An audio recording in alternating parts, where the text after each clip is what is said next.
Part 54, How Energies Heal Us, Part 2. Listen to a part of the sayings from the book, Narrations from the Cosmos, on the topic, Characteristics of Energies, by Miodrag Alexic, who for years collected unpublished sayings, narrations from Dr. Lubisha Stojanovich's seminars, who again received all of the above from the superintelligent energies of the cosmos in deep meditation. The question arises as to how the energies react to our prayers for healing.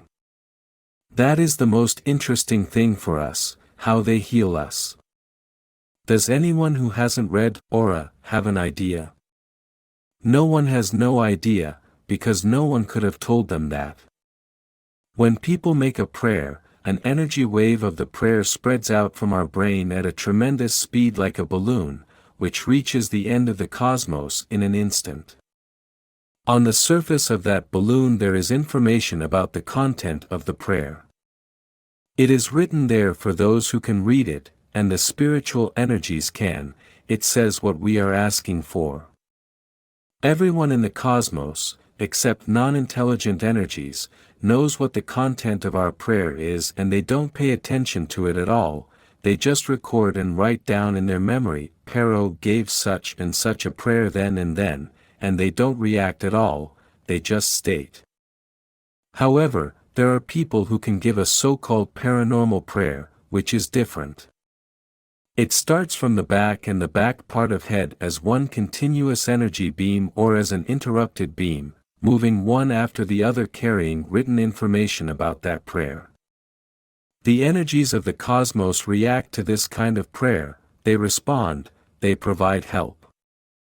Such a prayer can be made by spiritually developed persons who have learned to heal with hands and chakras at this seminar, and who have 98.7% functioning of the nervous system, and who have passed the test for obtaining the meditation path to enlightenment. They can give a paranormal prayer, or someone who has spiritually developed in some other way can, but who has not spiritually developed to that level, he cannot. For him the prayer spreads like a balloon, and the paranormal prayer goes like air and reaches the energy to which it is directed, and the energy responds. Now we need to see what the energy does, how it reacts when our paranormal prayer reaches it. Energy is, for example, 1 billion kilometers long. The energy ray of our paranormal prayer arrives at one point of that energy, where we ask, for example, to heal us from a pollen sneeze. It is written in the prayer and they know how to read that type of text. When the ray of prayer touched the energy field, the surface of the energy field, it transmitted its information to the field. The energy part that brought the prayer, the locomotive that brought it, falls away, disintegrates, and only the information that entered the energy field remains. In the energy field there are several so-called thinking centers distributed in different places, and there is one main center for thinking, only one. When this prayer of ours arrived and entered the energy, it moves in one wave to the nearest center for thinking in that energy, and the center absorbs it, reads it, and remembers it. What does energy do next? Each of these centers controls that part of the energy field that is located around it. That is why there are many centers, because the energy field is large and one center cannot manage the entire energy field. The center that is closest to the entry of our prayer into the energy field has received the information, and now it is sending the same information in which our prayer is written to its part of the energy field that it takes care of. It is sent, transmitted in the form of waves. That whole part of the energy that the center supplies, that the center takes care of, that is the central point for them, that whole part of the energy can think, unlike a man whose hand can't think but only his head, brain.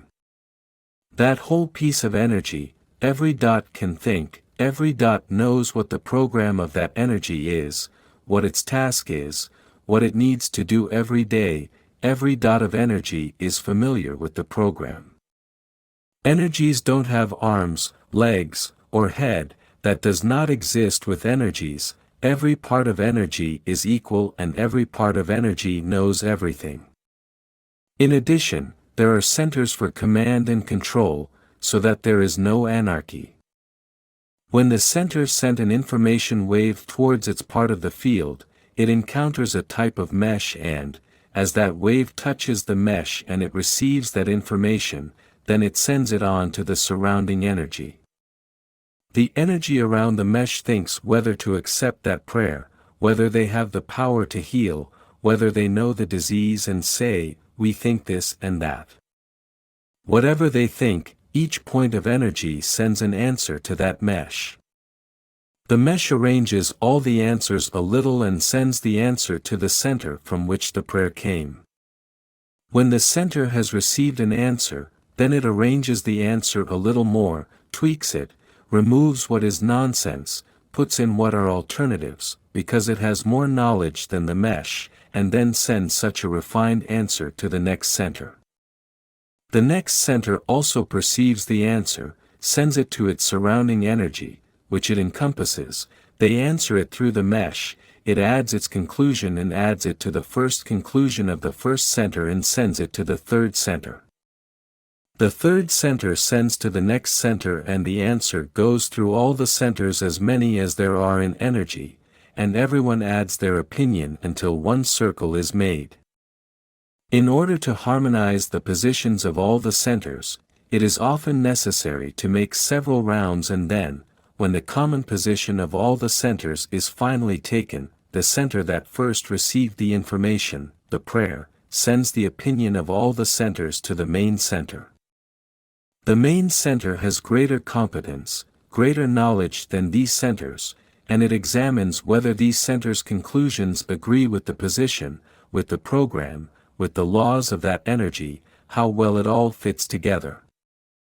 Energies have their own regulations, their own laws in functioning, they cannot do what they want. Then the main center sends information, an answer, to where our prayer touched the energy field. It sends information to that point, from where the answer of the energy field goes to us who have sent a prayer. In the answer it is written whether they will heal us or not.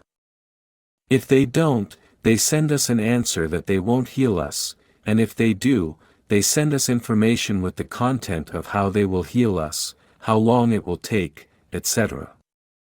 The answer is in the form of a continuous or intermittent ray, or like some bubbles or some circles that reach our aura at a tremendous speed, practically instantaneously, touch it and enter it in different ways. Sometimes the air separates upon entering the aura, sometimes it enters from all sides, there are different ways, it is written in the book Aura. The air enters the aura and begins to vaporize through it and to heal us based on our prayer. And this is the basis that is mentioned in the book Aura, which I recounted. Avalokiteshvara said that this basic knowledge from Aura should be transferred to the new book, because the reader needs to have complete knowledge, and not to read the first chapter in Aura, and the second in the book Energies of the Cosmos. The treasury of sacred knowledge is grateful for your interest and sends you a lot of spiritual patience and love.